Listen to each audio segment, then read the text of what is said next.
Hey Meeple people, what's going on? I'm over here at Devir's booth looking at Bitoku, this new intense looking game. It looks so awesome and the table presence is just really pressing. And I find it just awesome and want to know more about it. So let's go ahead and get an overview about Bitoku. Hey everybody, my name is Matt. I'm with Devir Games, and let me tell you a little bit about this game. So, the premise of Bitoku is that the great forest spirit is about to ascend to the next plane. They're retiring, and the players are vying to see who's going to become the next great spirit of the forest. You're going to do that by scoring these virtue points here along the track. Okay, and the game consists of 4 years, which are tracked here by the deer, and also each year has 4 seasons, which are going to be tracked by this tree. There's spring, summer, fall, winter, obviously. During the spring phase, what we're going to do is we're going to take yokai cards, and each player is going to start with an identical hand of yokai cards, and you see they correspond to the symbol that goes down here on their player board. Okay, and you're going to draw 4 out of the 5 yokai cards and keep 3. So they'll go straight into your hand. Then in the summer phase, let's find a good one here. Then in the summer phase, you are going to play, you can do one of 3 things. The first thing you can do is you can play a yokai card. And the yokai cards are going to do things for you like give you resources. For example, this one here gives you your choice of a jade or a sake token. And then you're going to put it on your player board just like that. And when you do, it unlocks one of these dice to be used later on subsequent turns.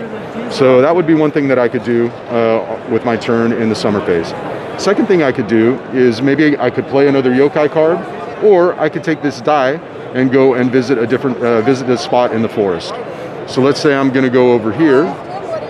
This is the most straightforward one, and the pip value on the die is going to correspond to a space. And this one says, okay, you can get 1 resource of any type.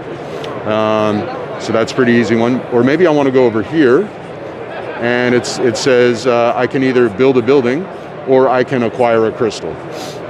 Building the buildings, the way that works is you're going to take a building tile from the line here, and you got to build it on a space that has the matching color like that. Then you're going to take one of the buildings from your player tableau. You have to pay the resources required in order to build it. Okay, and then you get to put your house on the building. And next time somebody comes into this area of the forest, if the die value that they place is equal to or greater than the value on the tile, it's going to give everybody some bonuses. So in this example, the player who goes there is going to get to choose between a victory point or one of these amulets that allows you to increase the value of one of your dice. And then the person whose building is there, they're going to get a bonus as well. And in this case, they get the ability to acquire one of the dragonflies from the dragonfly line over here. So that's kind of how that works. Or you can acquire a crystal from the crystal line down here. They have costs as well. The crystals do different things. In some cases, for example, with the purple one, it's going to be triggered at the end of every year. Sometimes you can put crystals next to your yokai, and every time you play a yokai, that gets triggered. And there are other ones that allow you to get bonuses every time you perform an action. The other thing you can do is you can come over here, and this is your movement path. Sometimes you will have pilgrims up on the spirit path here, and if you use this die, in this case it's going to give me 2 movements. I'm going to move my pilgrim 2 spaces like that, and then I can keep going with more movements. Maybe at some point I want to ascend and claim the reward, and I'm going to turn him over. He goes to sleep, and his journey is over. And for that, I get 4 victory points and a +2 amulet to increase the value of one of my dice. On top of that, I get the gate reward, which is 2 of any resources of my choosing. So that's the movement path. And then finally, you can go here, and you can either choose to acquire a dragonfly or a lost soul token. They all have costs, so they're not all of them, but most of them have costs, so they're not going to be free. On their own, the 2 are not really worth that much. However, if you combine them, then you get to take the rewards that are featured on both tiles. So for example, this dragonfly is going to give you a +3 amulet, and the Lost Soul token is going to give you your choice of a +1 amulet or a resource of your choosing. So those are the 4 basic areas of the forest that you can visit by placing your dice. That's the second of the 3 things you can do during the summer phase. And so let's say you don't want to place any more dice, you don't want to play a yokai card. The third thing you could do is you could cross the river and go into another space of the forest. And that lets you choose among 3 things that you can do. The first one is you can take one of these spirit path cards, and the way that those work is they're going to stack like this below your player tableau, and then you can move along them, and every time you move one step further in the spirit path, you get the rewards of what's featured on the card. So victory points or a couple of other things that I'll explain in a second. So that's one thing you can do, is you can take the spirit card. Second thing you can do is you could take a more powerful yokai card and put it in your hand. Now at the end of the winter phase, you can opt to retire one of your lesser useful yokais, let's call it, and claim the reward at the bottom of the card. So in this case, I could retire this one and get 3 victory points. And then it helps a lot to have those, if there's a deck building and hand management kind of aspect to the game, so you want to cull the weaker cards and replace them with the more powerful yokai. And then the last thing you can do by going to this space is you can choose 2 of these 4 actions that are shown down here, as long as they're not identical. So in the game, you're going to start with a vision card. Vision card looks like that, and they're like mission cards for the end of game. So if I meet all of those requirements, I get the 4 victory points. If I don't meet them, I lose a victory point as shown on the card. So one of the things I could do by going here is I could decide to take 2 vision cards. If I like one of them, I can keep it. If I don't have to take any of them if I don't like, because maybe there's a penalty and I think it's going to be too hard to complete. So that's one of the things I could do by going to this space here. Second thing I could do is I could move a Kodama along the Kodama path. And the way the Kodamas work is at the end of the game, whichever Kodama is farthest along the path is going to get the first place reward, which in this case is 6 victory points.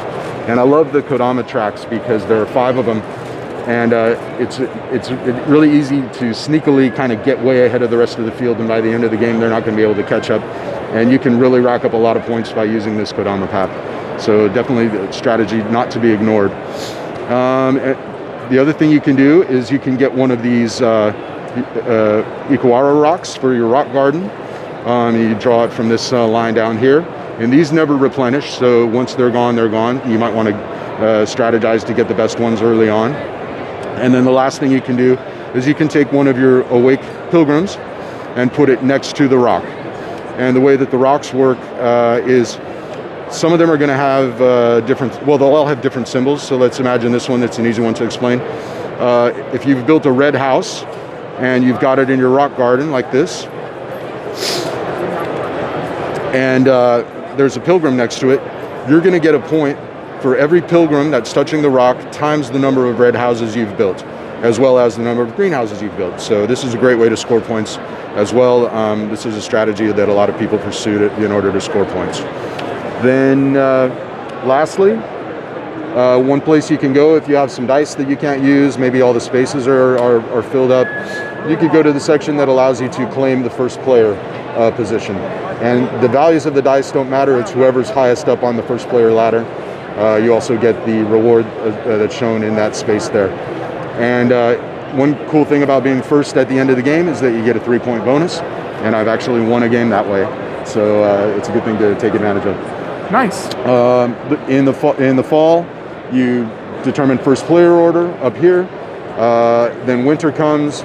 You're going to replenish all of the tiles. You're going to remove any of the cards here that haven't been chosen and replace them. You're going to take your dice and return them back to your tableau, keeping the same value that was on there. You're going to clear your yokai cards and go on to the next spring phase. Wow. So that's Bitoku. Really an amazing game. I'm having a lot of fun with it. It's the kind of game that will probably take you until the middle of your second year or your second round before you go, oh, now I get it. Okay, now I know what I'm supposed to do. oh, I wish I had remembered this rule, or I wish I had understood this strategy a little bit better. But then after that, the game becomes really intuitive, starts to play much faster, and it's a lot of fun. You'll be thinking about it for hours after you finish your first game. Nice. Well, thank you for your time. And again, this is Bitoku from Devir Games. All right, we'll see y'all later. Bye. Thanks, everybody.